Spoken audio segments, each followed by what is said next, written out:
David Icke, especial. La historia prohibida del mundo, según David Icke. Un podcast monólogo sobre las teorías de David Icke. ¿Has sentido alguna vez que caminas sobre un escenario donde los decorados han sido pintados por manos que no conoces, donde las palabras que pronuncias no son del todo tuyas, donde los sueños que sueñas llevan la firma de alguien más? David Icke, un nombre que susurra verdades incómodas entre las sombras de lo aceptable, un hombre que comenzó hablando de fútbol y terminó desenredando los hilos invisibles que, según él, mueven al mundo. Hoy caminamos juntos por su laberinto de revelaciones, no para juzgar, no para creer o descreer, sino para sentir, para permitir que sus visiones se filtren por los resquicios de nuestra percepción como agua entre dedos. El origen del control, Babilonia y los ecos ancestrales. Érase una vez, pero no es un cuento de hadas lo que susurra David Icke. Es el eco de una historia que, dice él, comenzó hace cientos de miles de años, cuando el cielo se abrió y de él descendieron los Anunnaki. Los llama de muchas formas, arcontes, hermandad babilónica, los que vinieron del cielo, nombres que danzan en los textos sumerios como sombras proyectadas en cavernas antiguas. Según David Icke, una raza interdimensional de seres reptilianos, los arcontes o Anunnaki, han secuestrado la Tierra y una raza híbrida humano-arconte, modificada, genéticamente manipula los acontecimientos para mantener a los seres humanos atemorizados. ¿Te has preguntado alguna vez por qué las historias de dioses que descienden del cielo se repiten en cada cultura, en cada continente? Serpientes emplumadas en América, nagas en la India, dragones en China, como si la memoria colectiva humana guardara el recuerdo de algo. Icke habla de Babilonia no como un lugar, sino como un estado del alma, una prisión construida con los ladrillos de la percepción limitada. La percepción es la prisión, dice, y en esa frase se esconde toda una cosmología. Imagina por un momento que todo lo que creemos real fuera apenas el reflejo en un espejo empañado, que detrás del cristal otras formas de conciencia tejieran los hilos de nuestra experiencia cotidiana. Reptilianos y la élite oculta, metáfora del poder o realidad literal. Y aquí llega lo que más sacude, lo que más divide. Los reptilianos. David Icke popularizó la idea de que humanoides reptilianos metamórficos controlan la Tierra tomando forma humana y ganando poder político para manipular las sociedades humanas. No híbridos ocasionales, no metáforas del poder predatorio, sino seres literales que, según él, se ocultan tras los rostros de presidentes, reyes, magnates. ¿Es esto delirio, símbolo o algo más? He leído sus palabras una y otra vez y hay algo en ellas que trasciende lo literal. Cuando Icke habla de reptilianos, habla también de una forma de conciencia, fría, calculadora, sin compasión, una mente que ve a la humanidad como ganado. Tal vez los reptilianos de Icke no sean tanto criaturas físicas como arquetipos de un poder que opera desde las sombras del alma humana. El lado reptiliano del cerebro, esa parte antigua que conoce solo la supervivencia, el territorio, la dominación. Pero él insiste en lo literal. Afirma que muchas figuras públicas pertenecen a la hermandad de Babilonia e impulsan a la humanidad hacia un estado fascista global o nuevo orden mundial.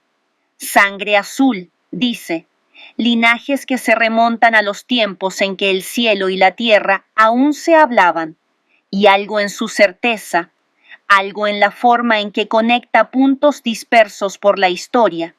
Te hace preguntarte si acaso la verdad no será más extraña que cualquier ficción que pudiéramos imaginar. La Matrix holográfica. Vivimos en una ilusión vibracional. Todo es energía vibracional, susurra Icke desde las páginas de sus libros. Cree que el universo está formado por energía vibracional y dimensiones infinitas que comparten el mismo espacio. ¿Has notado alguna vez cómo ciertas frecuencias de música pueden hacerte llorar sin razón aparente? Cómo algunos lugares parecen vibrar con memorias que no son tuyas. Icke dice que eso es apenas la superficie de una realidad mucho más vasta.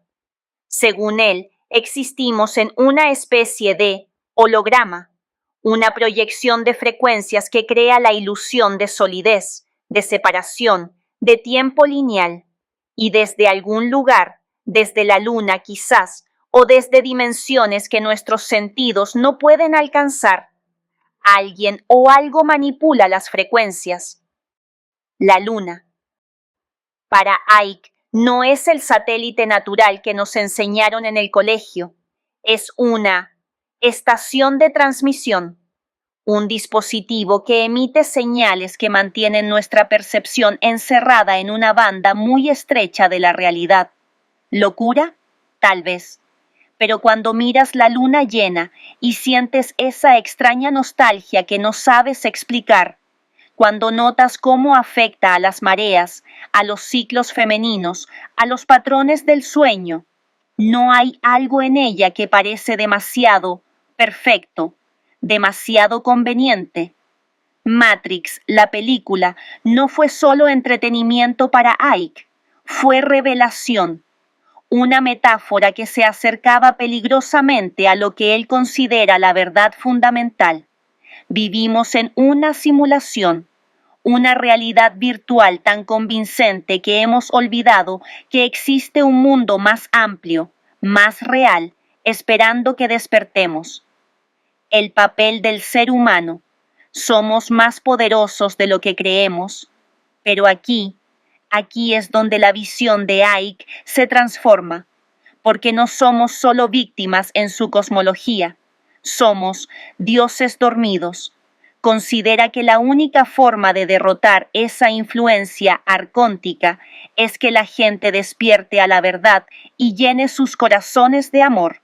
El amor no como sentimiento, sino como frecuencia, como la vibración fundamental del universo que, cuando la sintonizamos conscientemente, puede romper cualquier ilusión.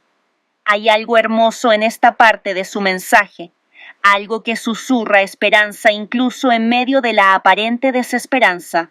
Dice que cada uno de nosotros es una chispa de conciencia infinita, temporalmente amnésica, pero capaz de recordar su verdadera naturaleza. ¿Has sentido alguna vez que eres mucho más de lo que pareces? ¿Que hay en ti una vastedad que no cabe en los límites de tu biografía personal? Icke dice que esa sensación no es ilusión, es memoria, es el eco de lo que realmente somos, los controladores, los reptilianos, los arcontes. Su poder dependería únicamente de nuestro olvido, de que continuemos creyendo que somos pequeños, separados, impotentes, pero si recordáramos, si despertáramos, el corazón, dice Icke, no es solo una bomba que impulsa sangre, es una antena, un receptor de información que trasciende los 5 sentidos. Cuando sintonizamos con el corazón en lugar de con la mente programada, accedemos a una forma de conocimiento que ninguna manipulación externa puede distorsionar.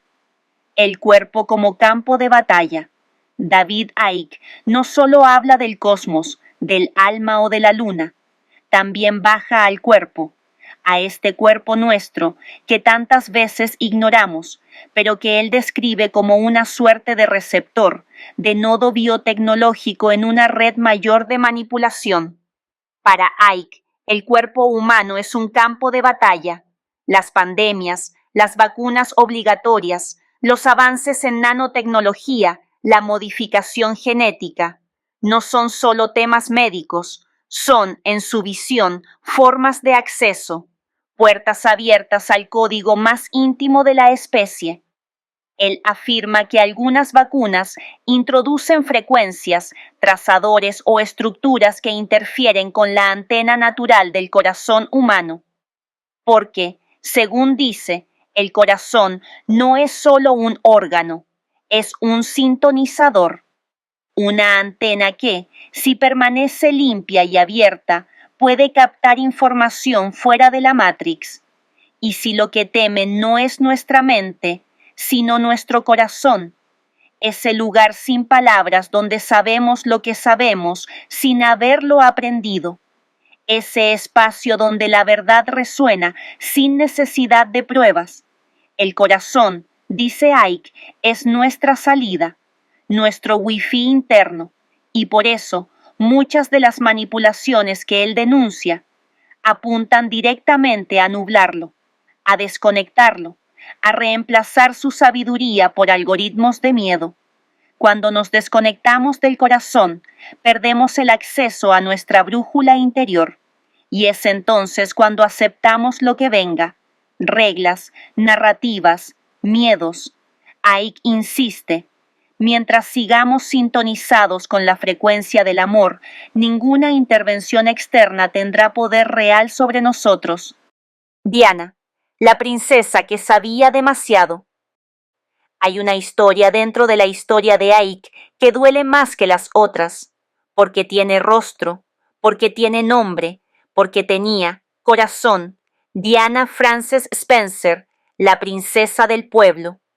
Para David Icke, la muerte de Diana no fue solo una tragedia, fue una revelación, el momento en que las teorías se volvieron personales, en que la conspiración cósmica tocó tierra y tomó la forma de una mujer que había osado amar demasiado, saber demasiado, ser demasiado. Icke afirma que Diana había visto algo que no debía ver, que había sido testigo de transformaciones. David Icke llegó al punto de afirmar que Diana había visto a la reina Isabel transformarse en un lagarto alienígena de 12 pies de altura, un secreto tan devastador que tuvo que ser asesinada. ¿Metáfora? ¿Realidad literal? En la cosmología de Icke, ambas opciones danzan juntas como sombras en la pared de una cueva, pero más allá de los reptilianos, hay algo más humano, más doloroso en su defensa de Diana. La ve como una mujer que se atrevió a desafiar el sistema, que trabajó con leprosos cuando nadie se atrevía a tocarlos, que caminó por campos minados en Angola para mostrar al mundo la crueldad oculta de las guerras, que amó sin pedir permiso a protocolo alguno. En los análisis de Icke sobre su muerte, Diana se convierte en símbolo de todos nosotros, seres de luz atrapados en un juego de poder que no entendemos completamente, víctimas de fuerzas que operan desde las sombras, pero capaces, siempre capaces, de elegir el amor por encima del miedo. 31 de agosto de 1997. Túnel del Puente del Alma en París. Según investigaciones que Icke promueve, Diana sufrió solo una cortada en el muslo en el accidente y fue fotografiada viéndose bien en la ambulancia, antes de que algo más siniestro ocurriera. Asesinato ritual. Mensaje a quienes se atrevan a desafiar el orden establecido. Para Icke, la muerte de Diana es tanto literal como simbólica, el sacrificio de la diosa en el altar del poder patriarcal. Tal vez esa sea la parte más poderosa de todo lo que dice David Icke, no si los reptilianos son reales, no si la luna es una estación de transmisión, sino si somos capaces de reconocer en Diana, en cualquier Diana que aparezca en nuestras vidas, la valentía de ser auténticos en un mundo que premia la máscara. El susurro final, David Icke. un hombre que eligió caminar por el filo de la navaja entre la revelación y la locura, que sacrificó la respetabilidad social por lo que él considera la verdad más importante de nuestro tiempo. ¿Está loco? ¿Es un visionario? Ambas cosas. Tal vez la pregunta no sea si sus visiones son literalmente ciertas, sino qué despiertan en nosotros, qué preguntas nos invitan a hacer, qué posibilidades nos animan a explorar, porque al final, la historia que hay cuenta no es solo sobre reptilianos y conspiraciones cósmicas, es sobre el poder de cuestionar, el coraje de ver más allá de lo aparente, la osadía de imaginar que somos más, mucho más, de lo que nos han enseñado a creer. Y tú que me escuchas desde el otro lado de estas palabras, ¿qué susurra tu corazón cuando todas las voces externas finalmente se callan? El mapa mental de David Icke, un monólogo sobre las conexiones intelectuales que formaron su visión del mundo. Hay un momento en toda búsqueda de verdad, cuando el caminante se da cuenta de que no camina solo, que otros, desde tiempos distantes o geografías remotas, han dejado huellas en el mismo sendero. David Icke, un hombre que comenzó solo, con apenas la intuición de una médium susurrándole destinos, pero pronto su mente se convirtió en un confluir de ríos, un mapa donde convergían las aguas de otros buscadores, otros rebeldes, otros que habían osado mirar más allá del velo. Hoy caminamos por ese mapa mental, por las conexiones que moldearon su cosmología, por las alianzas que florecieron y las que se marchitaron, por los encuentros que iluminaron y los desencuentros que dejaron cicatrices. Los fundamentos, bebiendo de fuentes ancestrales. Todo mapa tiene un punto de partida, y para Icke, uno de los más profundos fue Zecharia Sitchin. Sitchin, el erudito azerbaiyano que dedicó su vida a descifrar tablillas sumerias, el que nos habló de los Anunnaki mucho antes de que Icke fuera más que un comentarista deportivo, soñando con balones de fútbol. Sitchin promovió la teoría de los antiguos astronautas, la idea de que la humanidad fue creada por una raza extraterrestre, que los dioses sumerios no eran mitos, sino memorias distorsionadas de seres venidos del cielo, del planeta Nibiru. En esas páginas, Icke encontró algo que tocó las fibras más profundas de su alma despertante, la sospecha de que la humanidad no es lo que cree ser, que somos el resultado de una manipulación genética milenaria y que los dioses antiguos no eran metáforas, sino recuerdos. Pero Icke no se quedó ahí. Tomó la arcilla de Sitchin y la moldeó con sus propias manos. Donde Sitchin hablaba de astronautas antiguos, Icke vio reptilianos interdimensionales. Donde Sitchin veía historia pasada, Icke vio conspiración presente. Según algunos comentaristas, para entender lo que dice David Icke, hay que observar la sociedad, estudiar a autores como Sitchin y mirar de nuevo los textos bíblicos, porque hay algo que no encaja, algo raro. Era como si Icke hubiera tomado los cimientos arqueológicos de Sitchin y construido sobre ellos una catedral de revelación contemporánea. Jordan Maxwell, el maestro de los símbolos. Y luego estaba Jordan Maxwell. Si Sitchin le dio a Icke el pasado, Maxwell le entregó las llaves del presente.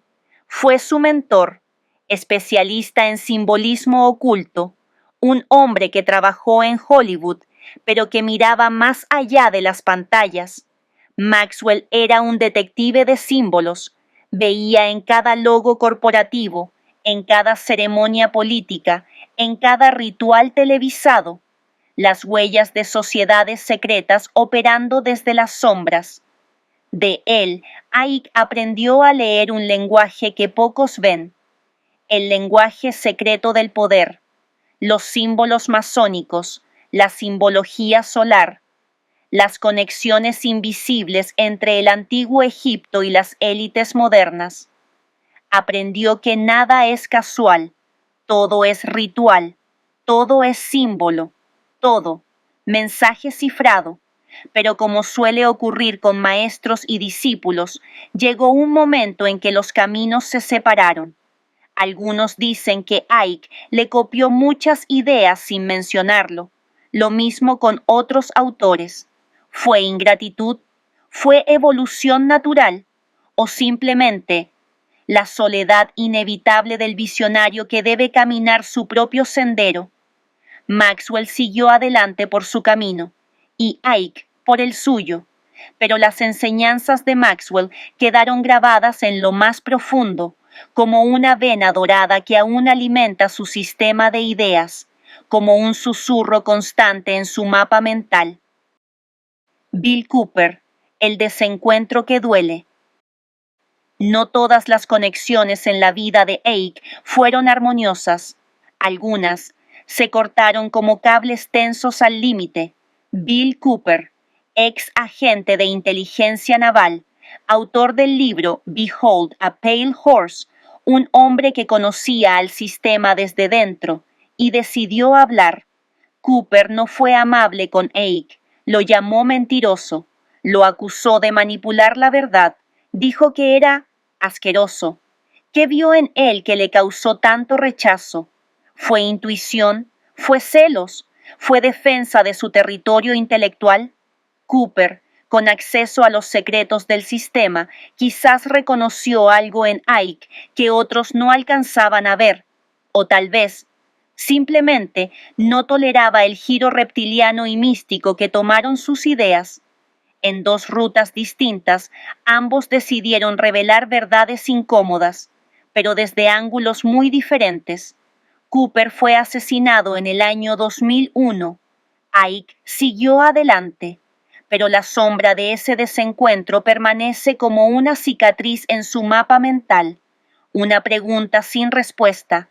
¿Qué habría pasado si hubieran encontrado una forma de caminar juntos? Arizona Wilder, el testimonio que se fracturó.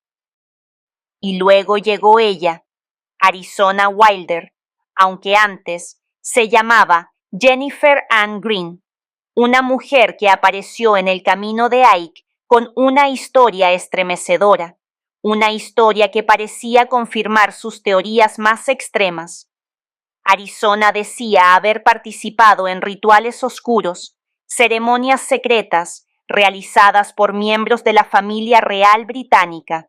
Afirmaba haber visto sacrificios, ritos satánicos, transformaciones, figuras de poder mostrando su rostro reptiliano en plena ceremonia. Para Ike, Arizona era la pieza faltante, la testigo perfecta, la que hablaba desde dentro, la que daba voz a lo que él venía denunciando desde hacía años. Su entrevista, Revelations of a Mother Goddess, se volvió un pilar de su cosmología, una prueba, una revelación, pero los testimonios humanos son frágiles y las heridas, profundas. Con el tiempo, Arizona declaró, fui programada para esa entrevista con David Icke. Fue manipulación, fue trauma, fue presión del mismo sistema que intentaba denunciar. Nunca lo sabremos con certeza. Lo que sí quedó claro es que las historias personales no siempre encajan perfectamente en los grandes relatos. El testimonio de Arizona se volvió un dilema ético. ¿Hasta qué punto se puede construir una visión del mundo sobre relatos de personas heridas? ¿Dónde termina la búsqueda de la verdad y comienza la responsabilidad con quienes hablan desde el dolor? En el mapa mental de Icke, Arizona representa mucho más que una fuente. Representa una frontera delicada, un espejo quebrado, un eco de advertencia, los fractales del conocimiento, otros confluentes. Pero el mapa de Icke no se detiene ahí. Es vasto, ramificado, fractal. En él confluyen muchos otros nombres, muchas otras corrientes. Está Fritz Springmeier con sus investigaciones sobre control mental. Están las teorías de las líneas ley y los lugares de poder. Están los estudios sobre frecuencia, vibración y conciencia, ideas que rozan la física cuántica, la metafísica y la espiritualidad antigua. Icke se convirtió en un recolector, un sintetizador, un hombre que tomaba ideas dispersas y las integraba en una visión global. Para algunos, eso lo convierte en un farsante, un ladrón de ideas, un autor Google que mezcla conceptos y teorías de otros para crear su gran relato reptiliano. Pero para otros, es un visionario, porque todos los grandes pensadores han bebido de fuentes anteriores. Lo que los define no es la originalidad absoluta, sino la capacidad de ver conexiones que otros no ven, de tomar piezas dispersas y construir una imagen coherente, por más incómoda que sea. El precio de caminar solo. Con el paso del tiempo, el mapa mental de David Icke se fue poblando y también despoblando. Conexiones que nacieron, colaboraciones que florecieron y rupturas que dolieron. Algunos lo acusaron de ingratitud hacia sus maestros, otros de megalomanía, algunos más de ser un agente de desinformación. Pero tal vez ese es el precio que paga quien se atreve a caminar solo, porque llega un momento, en toda búsqueda de verdad, en que uno debe soltar las manos que lo guiaron hasta cierto punto y seguir el resto del camino sin compañía. Uno de esos momentos llegó con Ivan Fraser, ex colaborador de Icke. Fue quien lo conectó con víctimas de control mental y también quien después lo criticó duramente. Dijo que Icke era un fantasma, una construcción, alguien que ya no reconocía.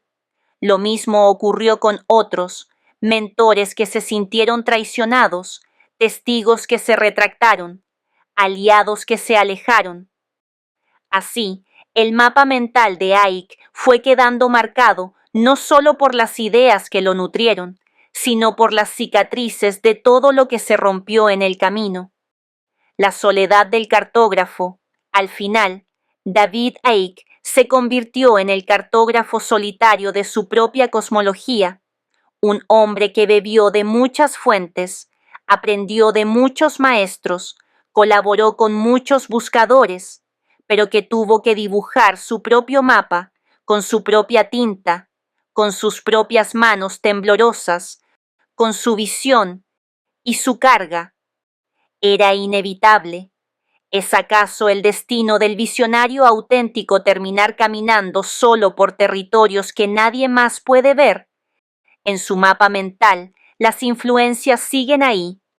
Sitchin, Maxwell, Cooper, Arizona y todos los demás, figuras lejanas como constelaciones que guían, pero desde la distancia, y tal vez esa sea la enseñanza más profunda de todas. No las teorías sobre reptilianos, ni los relatos de manipulación global, ni la matriz holográfica, sino el testimonio vivo y doloroso de lo que cuesta realmente atreverse a ver el mundo con ojos propios. El hombre detrás del mito. Hay un momento en toda historia de transformación cuando debemos dejar de mirar al mito y mirar al hombre, cuando las teorías cósmicas se silencian y solo queda el corazón humano que late detrás de ellas. David Icke, no el profeta de reptilianos, no el gurú del despertar, sino el hombre, el que amó, perdió, sacrificó, el que eligió un camino que lo cambiaría todo y le costaría todo. Hoy no hablamos de matrices holográficas ni de Anunnaki, hoy hablamos de David, del hombre que una mañana despertó siendo comentarista deportivo de la BBC y una noche se durmió siendo el hereje más famoso del mundo. ¿Qué precio paga un alma por atreverse a ver diferente? La transformación. Del respeto al ridículo. 29 de abril de 1991. Una fecha grabada en el alma como un antes y un después. Ese día, David Icke apareció en el programa de Terry Wogan en horario de máxima audiencia, y ahí, bajo las luces despiadadas del estudio, con las risas del público llenando cada pausa, anunció que era un hijo de la divinidad. Su aparición provocó el ridículo del público, lo que lo convirtió de un hombre respetado al hazme reír del país. Imagina por un momento ser alguien reconocido, respetado, un rostro familiar en los hogares británicos, una carrera sólida, un futuro prometedor, y en una sola noche verlo evaporarse entre carcajadas. ¿Qué hace eso a un alma? ¿Cómo se sobrevive al momento en que te conviertes en la broma nacional? Pero David no se retractó, no pidió disculpas, no explicó que todo había sido un malentendido. Siguió adelante, con una determinación que solo puede venir de una convicción absoluta en lo que había visto, en lo que había sentido. Perdió su carrera en la BBC, su contrato se rescindió, su reputación pulverizada, pero en algún lugar de su alma debió haber sentido que había algo más importante que la aprobación social, algo que valía más que la comodidad del conformismo. Linda, el amor que sobrevivió a la transformación. En mayo de 1971, en un baile en el Chesford Grange Hotel, un joven David conoció a Linda Atherton. 4 meses después se casaban, una historia de amor que parecía escrita en las estrellas. David Icke se casó con Linda Atherton el 30 de septiembre de 1971, 4 meses después de conocerse. Su hija nació en marzo de 1975, seguida de un hijo en diciembre de 1981 y otro en noviembre de 1992. 30 años de matrimonio, 3 hijos, una vida construida juntos, ladrillo a ladrillo, sueño a sueño. Pero las transformaciones profundas son terremotos que sacuden hasta los cimientos más sólidos. ¿Cómo explicas a la mujer que ama al comentarista deportivo que ahora eres, un mensajero de verdades cósmicas? La pareja se divorció en 2001, pero siguieron siendo amigos y Linda continuó trabajando como gerente comercial de Icke. 30 años. Y al final, la comprensión de que el amor a veces significa dejar ir. Significa aceptar que las personas que amamos pueden convertirse en alguien completamente diferente y que eso no borra lo que fue, sino que lo honra de una manera distinta. Hay algo hermoso y desgarrador en que Linda continuara siendo su gerente comercial después del divorcio, como si dijera: no puedo seguir siendo tu esposa, pero creo en tu búsqueda, creo en tu verdad, aunque me cueste nuestro matrimonio. Eso es amor de otra dimensión.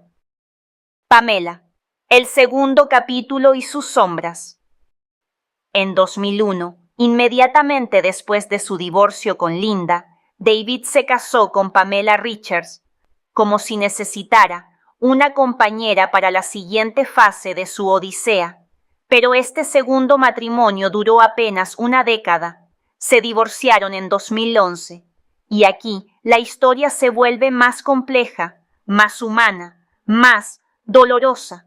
Porque según documentos que han salido a la luz, la relación de Pamela con la familia de David era tensa. Estoy obligado a vivir 2 vidas cada día cuando estoy en Inglaterra, escondiendo a Pamela para que nadie se moleste por su sola presencia, escribió David a Linda. Puedes imaginar esa presión. Vivir constantemente evaluando si tu esposa puede acompañarte a algún lugar, por miedo a las reacciones de tu propia familia. El peso diario de esa tensión, la paranoia que describe como extraordinaria. Hay algo profundamente trágico en un hombre que había dedicado su vida a exponer verdades ocultas, viviendo él mismo una doble vida por necesidad familiar. La verdadera razón por la que se fue a América el año pasado fue para darme un respiro de este estrés diario generado por mi propia familia, confesó David, y así, el hombre que hablaba de amor infinito como la única verdad, vivía dividido entre lealtades familiares y amor conyugal, humano, dolorosamente humano. Los hijos, el legado más allá de las teorías. En medio de todas las teorías, todos los libros, todas las conferencias, hay algo que trasciende todo, sus hijos. 3 hijos con Linda, una hija nacida en 1975 y 2 hijos en 1981 y 1992, una hija con Deborah Shaw en 1991. ¿Qué significa crecer siendo hijo de David Icke? ¿Cómo navegas los pasillos del colegio cuando tu padre es conocido mundialmente por hablar de reptilianos?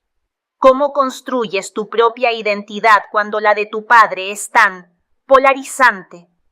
No tenemos sus voces directas, protegen su privacidad, como debe ser.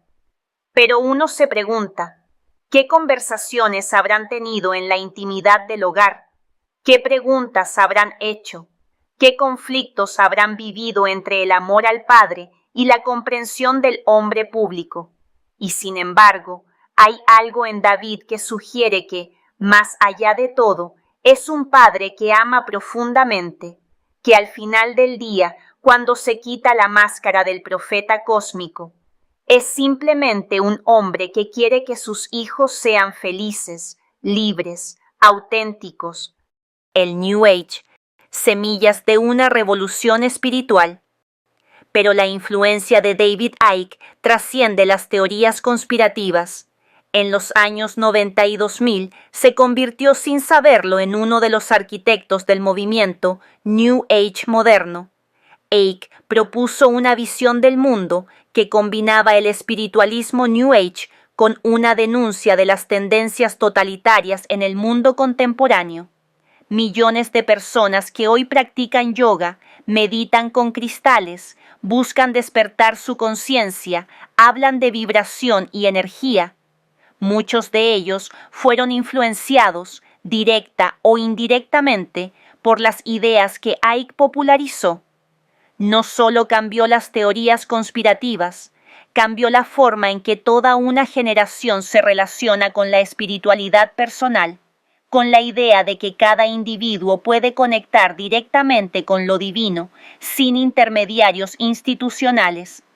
Cuántas velas se encienden cada noche en meditaciones silenciosas que llevan, en algún lugar de su genealogía espiritual, la huella de este hombre que se atrevió a decir que éramos más de lo que nos habían enseñado a creer. El precio. Soledad en el atardecer de la vida. Hoy, David Icke tiene 72 años. El atardecer de una vida que ha sido extraordinaria por cualquier medida, que ve cuando se mira al espejo por las mañanas, ve al profeta que despertó conciencias, al padre que pagó un precio familiar por sus convicciones, al hombre que sacrificó la comodidad social por la verdad personal.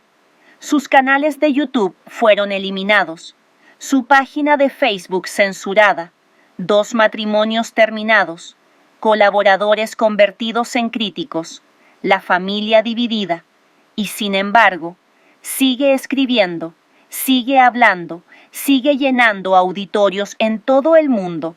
A los 72 años sigue siendo irreductiblemente él mismo. Y tal vez justo ahí, en ese atardecer silencioso, con los auditorios más pequeños pero las almas más despiertas, Icke encontró lo que realmente buscaba. No seguidores, sino resonancia. Hay algo admirable en esa consistencia, en esa negativa a retractarse, a suavizar el mensaje, a buscar la reconciliación fácil con un mundo que lo ha ridiculizado y marginado. Tal vez la verdadera medida de un hombre no está en las teorías que propone, sino en su voluntad de mantenerse fiel a lo que ve, cueste lo que cueste, en su capacidad de elegir la autenticidad por encima de la aceptación. El cierre personal, la pregunta que nos interpela. Y aquí llego a mi reflexión personal, a la pregunta que me ha acompañado durante toda esta exploración de la vida de David Icke. ¿Por qué tanto miedo a quien simplemente pregunta? ¿Por qué se castiga tan duramente a quienes se salen de la caja del status quo? ¿No podemos investigar? ¿A qué le teme tanto la élite? Porque al final David Icke representa algo que va más allá de sus teorías específicas. Representa la audacia de cuestionar, el coraje de mirar más allá de lo aceptado, la voluntad de pensar por uno mismo, aunque eso signifique caminar solo. Y eso es lo que más les aterroriza a quienes ostentan el poder, no las teorías específicas sobre reptilianos o matrices holográficas, sino la idea de que cada persona puede despertar, puede cuestionar, puede decir, no, esto no me convence, voy a buscar mis propias respuestas. Tal vez la respuesta esté en el espejo, en reconocer que todos llevamos dentro la capacidad de salir de la caja, de pensar diferente, de ser auténticos aunque el mundo nos castigue por ello. Eso es lo que más les aterroriza. David Icke, el hombre, no el mito, el ser humano que eligió la verdad personal por encima de la comodidad social, que pagó el precio en soledad, en críticas, en relaciones rotas, pero que nunca dejó de ser quien había decidido ser. Al final, tal vez esa sea la única verdad que importa, no si los reptilianos son reales, no si la luna es una estación de transmisión, sino si tenemos el coraje de ser nosotros mismos en un mundo que premia la conformidad. Y tú que me escuchas desde el otro lado de estas palabras, ¿tienes ese coraje?